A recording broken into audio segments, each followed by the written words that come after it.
કે કેનેડાએ એવી જાહેરાત કરી છે કે જે લોકો હમણાં હાલમાં માતા પિતા અને દાદા દાદી માટે કેનેડામાં પરમેનન્ટ સ્થાયી થવા માટે જે અરજી કરે છે એ અરજી પર હમણાં અસ્થાયી બ્રેક મારવામાં આવે છે। નમસ્કાર। કેનેડા એવો દેશ છે કે હમણાં છેલ્લા કેટલાક સમયથી કોઈક ને કોઈક ન્યૂઝ આવતા જ રહે છે। હમણાં એક ન્યૂઝ એવા આવ્યા છે કે જે કેનેડામાં વસતા લોકો માટે ચિંતા ઊભા કરનારા છે। વાત એમ છે કે કેનેડાએ એવી જાહેરાત કરી છે કે જે લોકો હમણાં હાલમાં માતા પિતા અને દાદા દાદી માટે કેનેડામાં પરમેનન્ટ સ્થાયી થવા માટે જે અરજી કરે છે એ અરજી પર હમણાં અસ્થાયી બ્રેક મારવામાં આવે છે।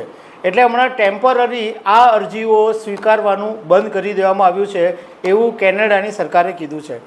તો આના વિશે હું તમારી સાથે વાત કરીશ। મારું નામ રાજેશ શાહ છે અને તમે જોઈ રહ્યા છો ગુજરાતના સૌથી મોટા ડિજિટલ ન્યૂઝ પ્લેટફોર્મ ખબર છે .com। કેનેડામાં ઘણા બધા લોકો કેરિયર બનાવવા માટે ત્યાં આગળ કમાણી કરવા માટે વસતા હોય છે અને ભારતના લોકોનો તો ક્રેઝ છે જ, પરંતુ ગુજરાતના લોકોનો પણ જબરજસ્ત ક્રેઝ છે કેનેડા જવા માટે। હવે કેનેડાની અંદર બે રીતે વિઝા આપવામાં આવે છે। એક વિઝા આપવામાં આવે છે સુપર વિઝા, જેમાં જે લોકો કેનેડાના નાગરિક બની ગયા છે, ત્યાં આગળ રહ્યા હોય, સેટલ થઈ ગયા હોય અને કેનેડાનું સિટીઝનશીપ એમણે મેળવી લીધું હોય, હવે એમને એમના માતા પિતા અને દાદા દાદીને જો કેનેડા ફરવા માટે કે કેનેડા બોલાવવા હોય તો એના માટે એક વિઝા આપવામાં આવે છે જેનું નામ છે સુપર વિઝા। એમાં 5 વર્ષ માટે માતા પિતા અથવા દાદા દાદી કેનેડા રહી શકે છે, કેનેડા ફરી શકે છે। એ 5 વર્ષ માટે વિઝા હોય છે।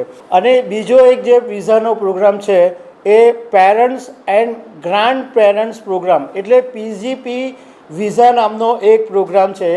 એની અંદર કેનેડામાં જે લોકો કાયમી સ્થાયી થઈ ગયેલા છે એમને જો હવે એમના ભારતમાં રહેતા માતા પિતા અથવા દાદા દાદીને બોલાવવા હોય તો એ બોલાવી શકે અને પરમેનન્ટ વિઝા એમને મળે, એટલે કાયમી પછી માતા પિતા પણ સાથે રહે અને દાદા દાદી પણ સાથે રહે એવો આ PGPનો પ્રોગ્રામ છે।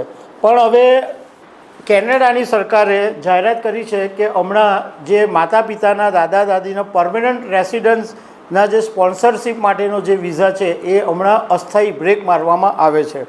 કેનેડાના ઇમિગ્રેશન મિનિસ્ટર માર્ક મિલરે આ જાહેરાત કરી અને એનું કારણ એવું આપવામાં આવ્યું કે 2024 પહેલાંની જે અરજીઓ છે એનો એટલો બધો બેકલોગ થઈ ગયો છે, એને પહેલાં ક્લિયર કરવાની જરૂર છે। ઘણા બધા લોકોએ એમના માતા પિતા અથવા દાદા દાદીને કેનેડામાં પરમેનન્ટ સ્થાયી થવા માટેની સ્પોન્સરશિપ માટે અરજી કરેલી છે, તો એ જે બેકલોગ છે એ ક્લિયર કરવાની પહેલાં જરૂર છે।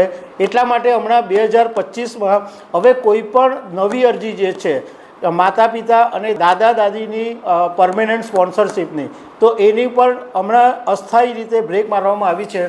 ક્યાં સુધી બ્રેક મારવામાં આવી છે એ ક્લિયર કરવામાં નથી આવ્યું, પરંતુ લગભગ 15,000 જેટલી અરજીઓનો નિકાલ થવાની સંભાવના છે।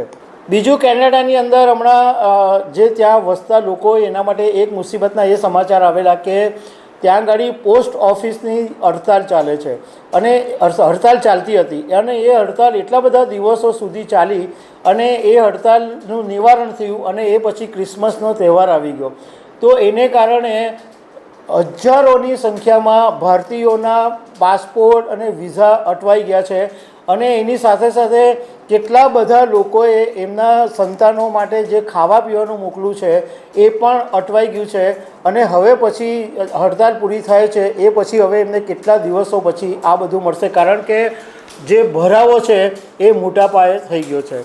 તો દર્શક મિત્રો, આવી અનેક વાતો સાથે અમે તમને મળતા રહીશું। Thank you very much.